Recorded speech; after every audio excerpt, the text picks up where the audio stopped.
할렐루야. 우리 2월 마지막 주일입니다. 우리 3부 예배에 오신 모든 동산의 권속들 예수 그리스도의 이름으로 환영하고 축복합니다. 우리 지난주 아덴에서의 사역, 몇 사람이라도 얻으려고 하는 사도 바울의 분투를 보았습니다. 그러할 때에 우리 역시 구호로서가 아니라 예수 그리스도께서 인식하는 그 한 영혼을 우리도 그대로 인식하고 한 영혼을 붙잡기를 결단하고 소원하였습니다. 이제 사도 바울은 아덴을 지나 고린도로 들어갑니다. 고린도라는 도시 위치가 이제 나올 텐데요. 고린도와 그 다음에 갱그레아, 에베소로 흘러가는 그 위치를 큰 지도에서 잠시 한번 보시기를 바랍니다. 자, 저렇게 큰 지도가 이제 2차 선교 여행이 이제 마무리가 되겠지요. 예, 고린도, 갱그레아, 에베소에서 이제 지금 가이사랴로 갔다가 안디옥에서 끝이 납니다. 자세하게 한번 보여주시겠어요? 보면은 아덴에서 고린도로 넘어갔지요. 예, 그리고 갱그레아, 에베소 그렇게 머릿속으로 잠시 기억을 해주시면 되겠습니다. 자, 그렇다면 고린도는 어떠한 도시인가? 그때 고린도는요, 굉장히 전략적인 항구 도시입니다. 큰 항구가 두 군데나 있고요. 항구 도시다 보니까 상업적으로 많이 발달을 했겠죠. 인구도 굉장히 많았습니다.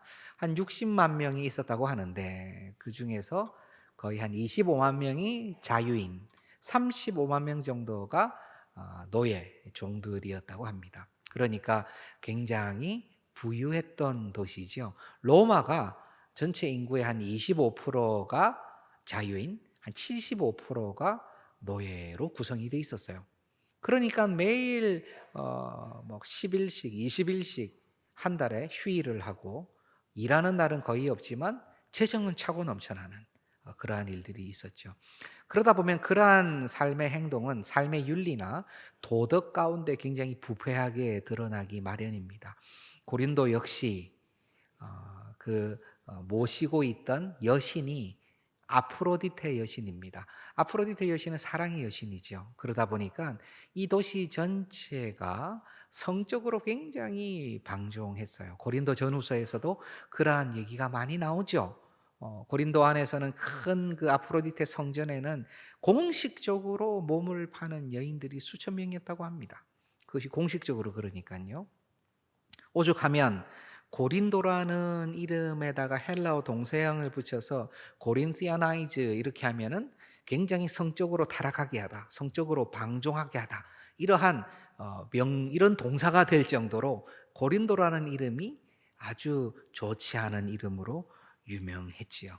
그런데 이 고린도에서 사도 바울이 처음 사역을 할 때 그럼 어떤 일이 있었을까?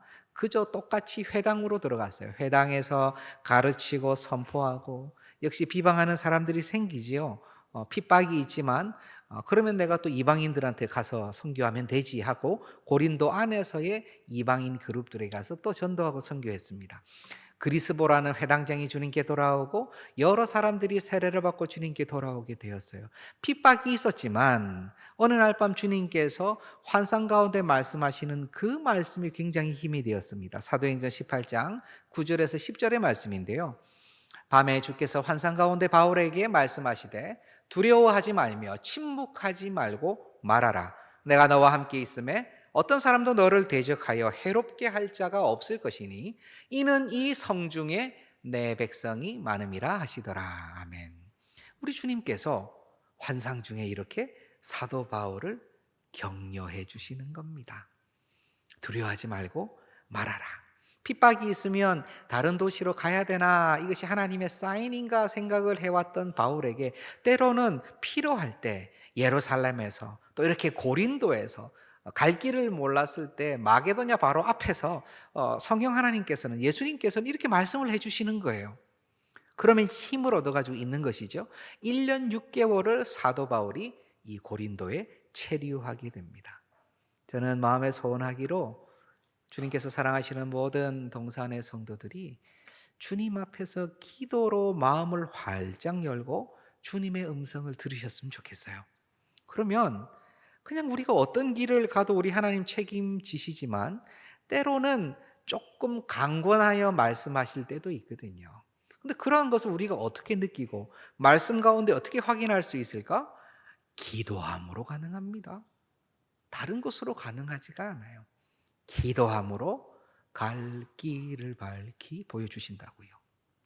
어제 우리 기도 학교가 끝났는데 참 은혜로웠습니다. 우리 갈릴리 홀이 정말 가득 차서 함께 금요일 저녁부터 토요일 하루 종일 쉽지 않은 시간을 들으시고 또 새롭게 들어오시는 분 축복하고 이렇게 마무리했는데 우리 동산의 귀한 기도의 전통이 정말 절절히 흘러왔는데 앞으로도 은혜 가운데 만개하리라 저는 확신합니다.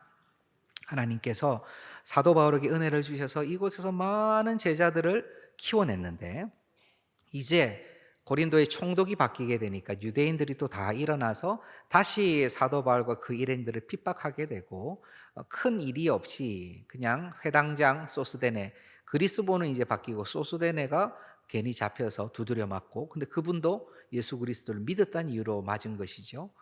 이런 모든 상황 가운데 사도 바울은 이제 고린도에서의 사역을 일단 마무리하고 갱그레아에 갔다가 그리고 에베소에서 이제 가이사랴로 안디옥으로 이렇게 들어가게 되는 것입니다. 이러한 일정 중에서 고린도에 굉장히 유의미한 일이 하나 있었는데 그것은 바로 브리스길라 아굴라가 남자입니다. 아굴라 브리스길라 부부를 만난 거예요. 이들 부부에 대해서는 사도행전 18장 2절 3절에 잘 나옵니다. 제가 한번 읽어보겠습니다. 아굴라라 하는 본도에서 난 유대인 한 사람을 만나니 글라우디오가 모든 유대인을 명하여 로마에서 떠나라 한 고로 그가 그 안에 브리스길라와 함께 이달리아로부터 새로 온지라 바울이 그들에게 가매 생업이 같음으로 함께 살며 일을 하니 그 생업은 천막을 만드는 것이더라. 아멘. 아굴라라고 하는 이 사람은 본도 출신이에요. 폰투스 출신.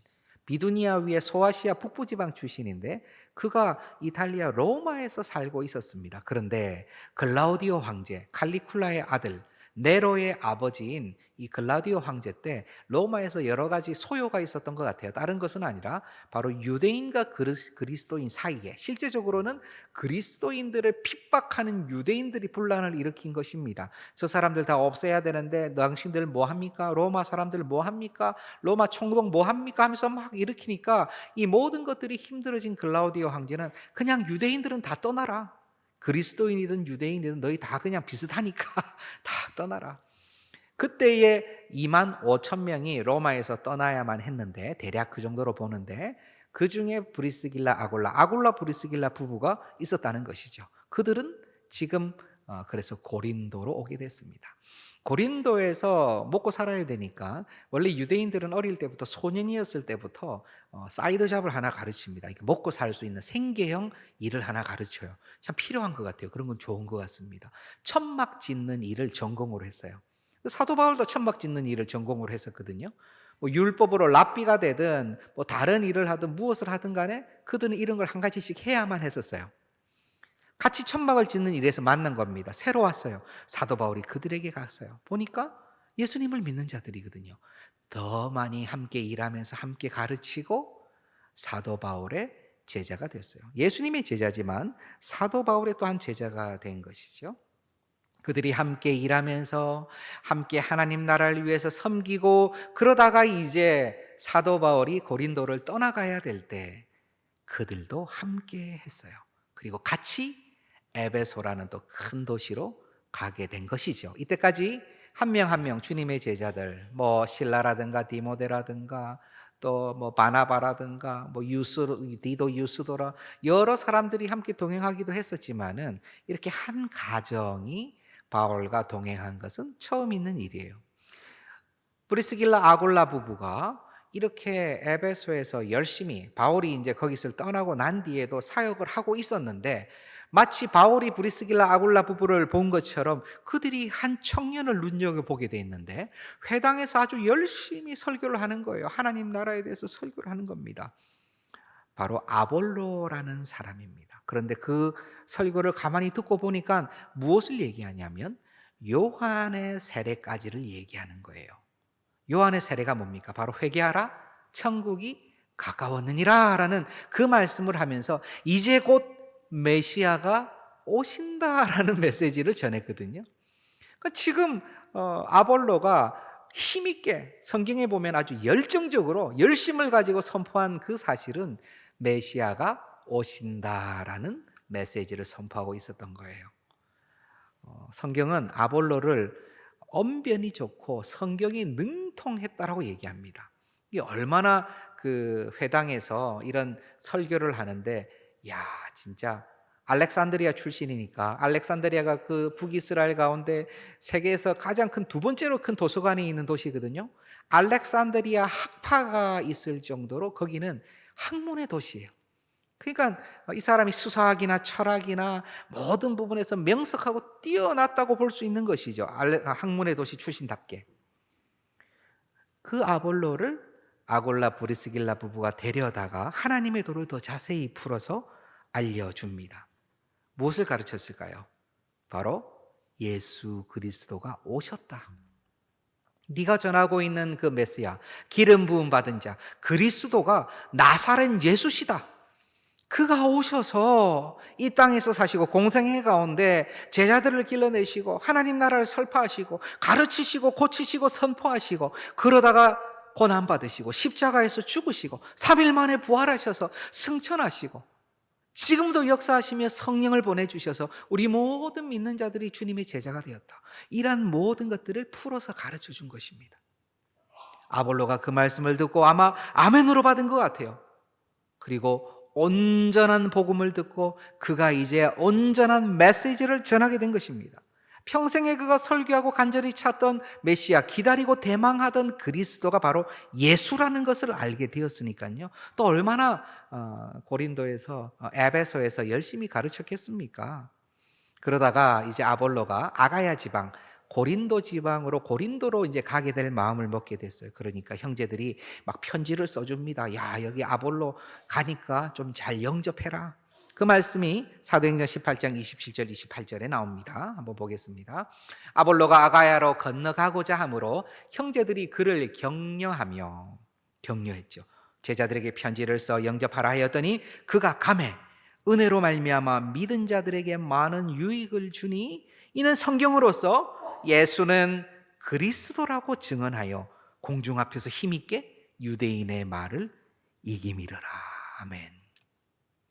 추천을 받고 고린도로 갔는데 거기서 예수가 그리스도시다 라고 힘있게 증거하면서 유대인들이 막 여전히 막 이렇게 회방을 놓고 그들의 논리를 펼 때요, 모든 사람들 앞에서 유대인의 말을 이겼대요.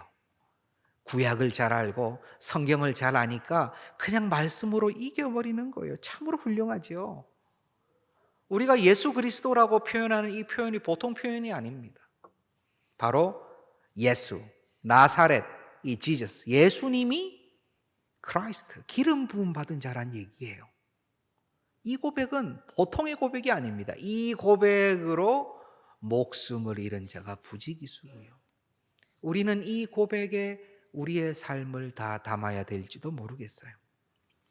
아볼로는 그렇게 큰 유익을 끼쳤는데요, 그 유익이 너무 많다 보니까 고린도로 건너가서 그의 활약이 거의 사도급이었던 것 같습니다. 고린도전서 1장 12절, 우리 사도 바울이 고린도 교회에 보낸 편지 중에 내용을 한번 보도록 하겠습니다.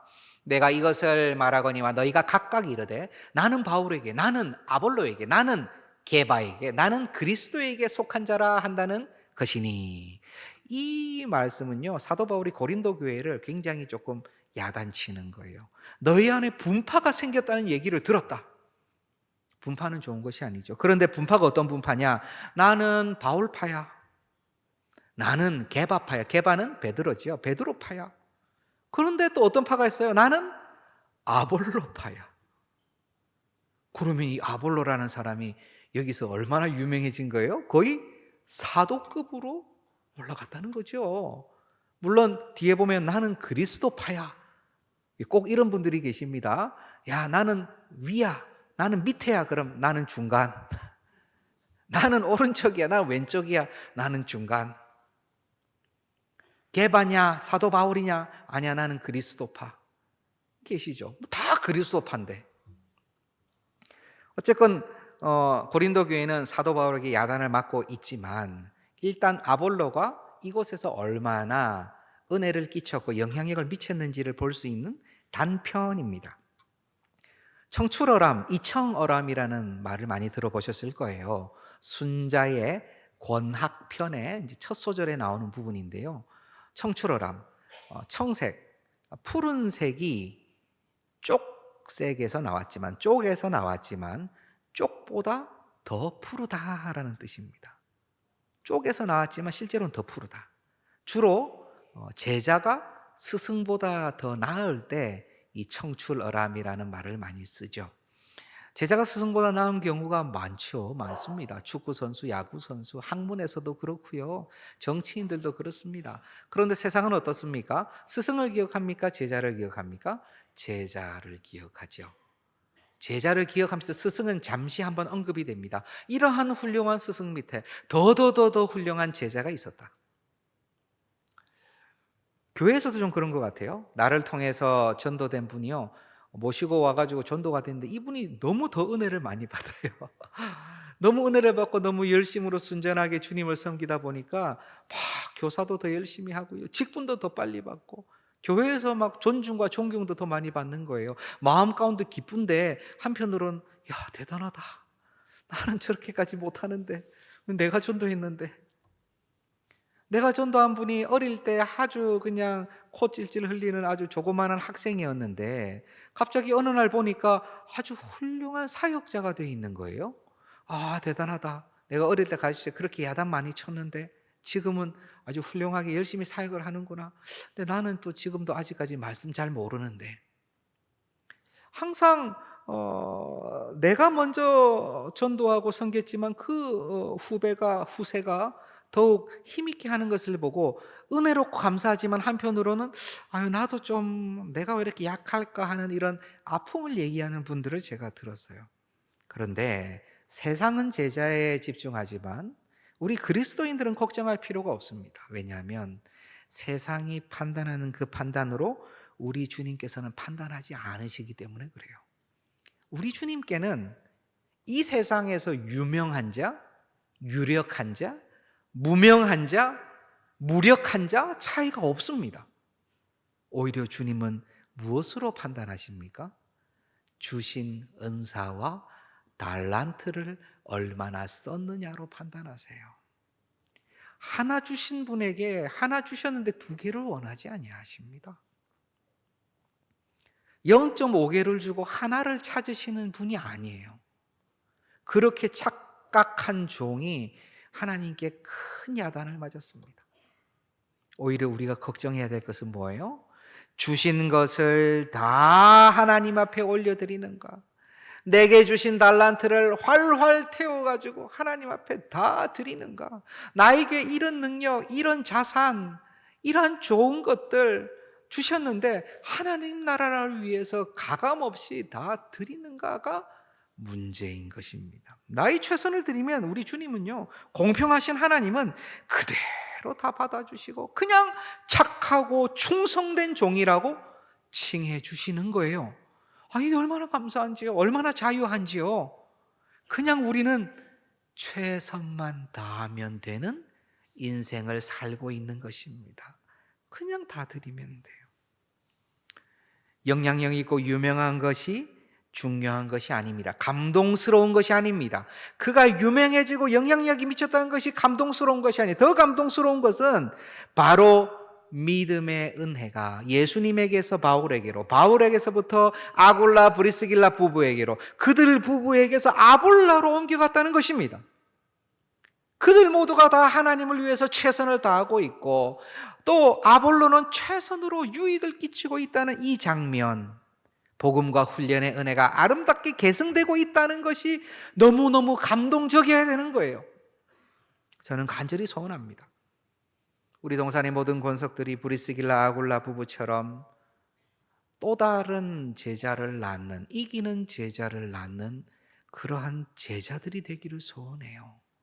주님의 귀한 말씀과 이 제자들 사이에 이 두 분을 잇는 브릿지 역할을 하는 그런 제자들이 되기를 원하는 것입니다. 우리 다음 제자, 그 다음 제자들이 유대인들을 이기고 율법주의를 이기고 세상을 이기고 복음의 능력을 우리보다 더 드러낸다면 아유, 나는 너무 약하다 생각할 것이 아니라 너무너무 행복한 것이죠. 너무너무 감사한 것이죠. 그를 칭찬하실 하나님께서는 바로 여기서 최선을 다하는 우리를 칭찬하실 것입니다. 내 몸에 힘이 하나도 없어도 내가 의자에 앉아서, 아니 자리에 누워서 기도는 할 수 있으니 하나님 나라를 위하여 최선을 다해서 기도하고 애쓴다면 우리 하나님 칭찬하실 거예요. 칭찬하실 거예요. 염려하지 마시길 바랍니다. 오늘 우리가 오히려 브리스길라 아굴라 부부처럼 그렇게 무장해야 될 것은 다른 것입니다. 바로 첫 번째가 복음으로 무장해야 돼요. 명확한 복음으로 무장해야 됩니다.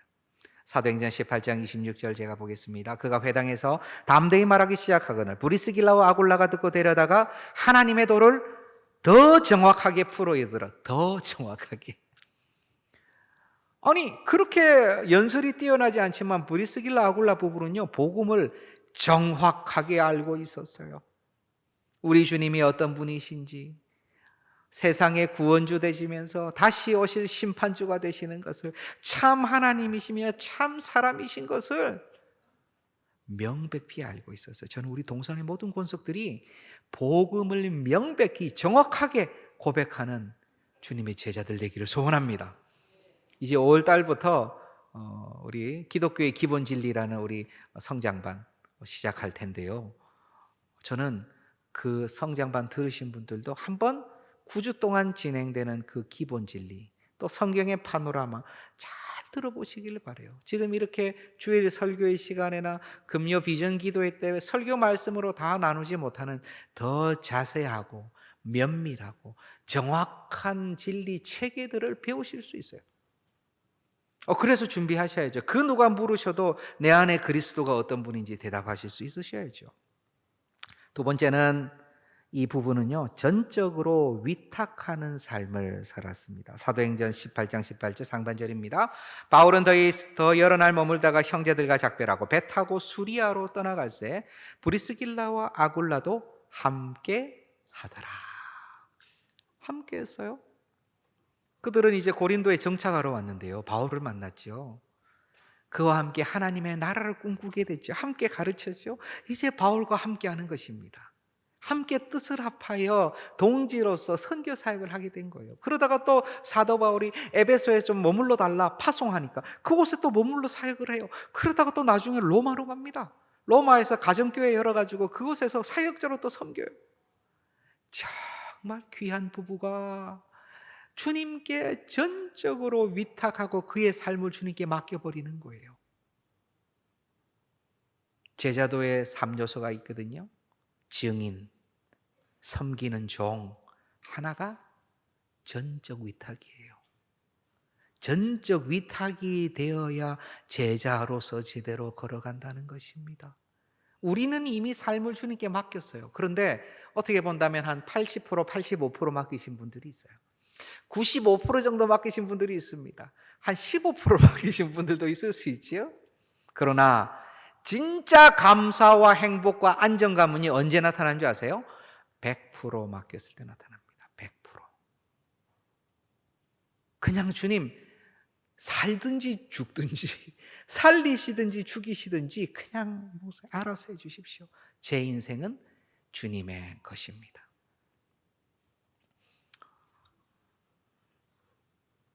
룻기에 보면은 나오미를 따라가는 룻의 고백이 나와요. 그것을 우리는 전적 위탁의 증거 본문으로 많이 쓰거든요. 지금 이것을 다 볼 시간이 없어서 제가 그냥 읽어드릴게요. 룻이 뭐라고 그러냐면 내게 어머니를 떠나며 어머니를 따르지 말고 돌아가라 강권하지 마옵소서. 어머니께서 가시는 곳에 나도 가고 계속 어머니가 나오는데 우리가 이것을 훈련을 할 때 어머니 대신에 예수님을 넣어요. 그래서 내가 예수님을 떠나며 예수님을 따르지 말고 돌아가라 강권하지 마옵소서. 예수님께서 가시는 곳에 나도 가고 예수님께서 머무시는 곳에 나도 머물겠나이다. 예수님의 백성이 나의 백성이 되고 예수님의 하나님이 나의 하나님이 되시리니 내가 죽는 일 외에 예수님을 떠나면 여호와께서 내게 벌을 내리시고 더 내리시기를 원하나이다 라는 고백을 우리의 고백으로 삼아요. 예수님을 따라가겠다는 거예요. 예수님 가시는 곳에 가고 내가 죽기 전에는, 아니 죽어서도 예수님 떠나지 않겠다라고 고백하는 이 전적 위탁의 고백이 제자의 고백이라니까요. 전적 위탁할 때에 전적 위탁을 하기를 원하는 제자들이 따라옵니다.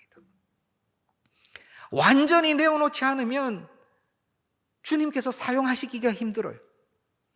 완전히 주님께 전적 위탁하지 않으면 그를 보고 다른 이들이 배워서 따라오질 않아요. 나를 따르라 하고 쫓아가야죠. 뒤에서 너희가 먼저 싸우러 가 그러면요, 아무도 안 갑니다. 우리 주님의 제자들, 동산의 귀한 모든 영가족들은 전적으로 위탁함의 기쁨을 꼭 누리시기를 바라요. 말씀을 통해 누리셔야 됩니다. 그냥 선포한다고 되는 것이 아니에요. 마지막은 충성입니다. 로마서 16장 3절에서 4절을 보겠습니다. 너희는 그리스도 예수 안에서 나의 동역자들인 브리스가와 아굴라에게 문안하라. 그들은 내 목숨을 위하여 자기들의 목까지도 내어놓았느니 나뿐 아니라 이방인의 모든 교회도 그들에게 감사하느니라. 아멘. 바울이 로마 교회에 보내는데요, 브리스가와 아굴라에게 문안하라고 하면서 그들은 내 목숨을 위하여 자기 목까지도 내놓았대요. 이방인의 모든 교회가 그들에게 감사한답니다. 아마 에베소에서 실제로 사도 바울의 목숨을 구해줬던 것 같아요. 충성했어요. 그런데 그들이 사람에게 충성하지 않았어요. 예수 그리스도에게 충성하니까 말씀을 맡은 자, 그 당시에 신약의 성경이 다 쓰여지기 전에 쓰여지고 있었던 그 시대에 사도 바울을 보호하는 것이 하나님의 말씀을 보호하는 것이라 생각하고 보호했던 것입니다. 그는 예수 그리스도 하나님께 충성하니까 로마에 가서도 교회를 일구고 오직 주님만 바라보고 충성하잖아요. 맞죠? 오늘날 많은 이상한 사람들이, 특히 사이비 교주들이나 이상한 지도자들은요, 충성을 얘기하면서 자기한테 충성하라 그래요. 자기한테 생명을 걸라 그래요. 삶을 달라 그래요. 하나님께서 그건 벌하실 일입니다. 우리도 분별해야 돼요. 사람이 사람에게 자기에게 충성하라는 건 아니에요. 우리는 사람에게 충성하는 것이 아니라 사람을 사랑하게 돼 있어요. 사람을 존중하게 돼 있어요. 충성이 아니에요. 우리가 왜 교회를 사랑하고 교회를 귀하게 여깁니까? 주님의 몸이니까, 주님께 충성하니까 교회를 귀하게 여기는 것입니다. 우리가 왜 우리 장로님들, 교사분들, 우리 귀하게 섬기는 분들을 존경하고 사랑합니까? 그것은 예수님이 하시는 이 귀한 일에 앞장서서 교회의 일꾼으로 일하시니까 사랑하고 존경하는 것입니다. 왜 목회자들, 어떤 경우에는 나이가 어린 목회자도 있고요, 말씀을 맡은 자들을 왜 존중하고 존경해 주십니까? 예수 그리스도를 사랑하고 충성하니까 그 말씀을 맡은 자를 존경, 존중해 주는 거예요. 그분한테 충성하는 게 아니에요. 제자는 우리 주님께 충성하게 돼 있어요. 사람에게 집중하지 않아요. 오히려 사람은, 내 위에 있는 사람은 하나님 앞에서 마침 내 위에 두셨으니까 하나님 때문에 그를 존중하고 사랑하고 충성하는 거라고요. 제가 이 부분을 다음에 한번 나누기를 원합니다. 일터에서나 학교에서나 정말 예수님께 충성하기 때문에 그 불법적인 것처럼 보이고 정상적이지 않은 조직 안에서 내가 존중과 존경을 나타내며 주님께 충성할 수 있어요. 굉장히 중요합니다. 그래서 예수님을 믿는 사람들은요, 이 사회 체계 안에서도 함부로 말하지 않아요. 함부로 마침 사회 체계 가운데 내외에 있는 사람에게 갑자기 반말하고 대들고 당신이 잘못했으니까 그렇게 하지 않아요.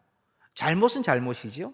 그러나 하나님께서 보고 계시기 때문에 그 안에서 존중감을 가지고 겸손히 그 잘못을 지적합니다.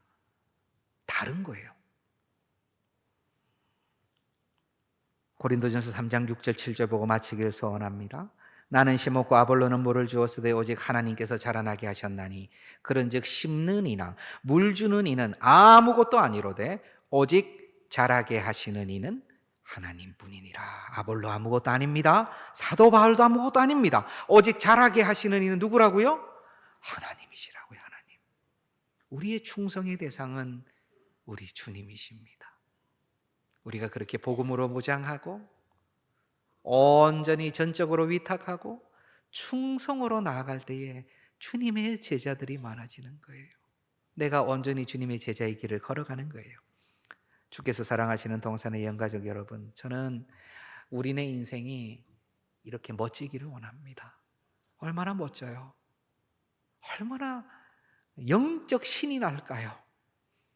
있고 없고를 떠나서, 아프고 안 아프고를 떠나서, 오래 살고 오래 살지 못하고를 떠나서, 명예가 있고 없고를 떠나서 주님 안에서 한번 신나게 쓰임받고 다 올려드리고 화라산같이 다 드리고 주님 만나러 가는 삶은 얼마나 신이 납니까?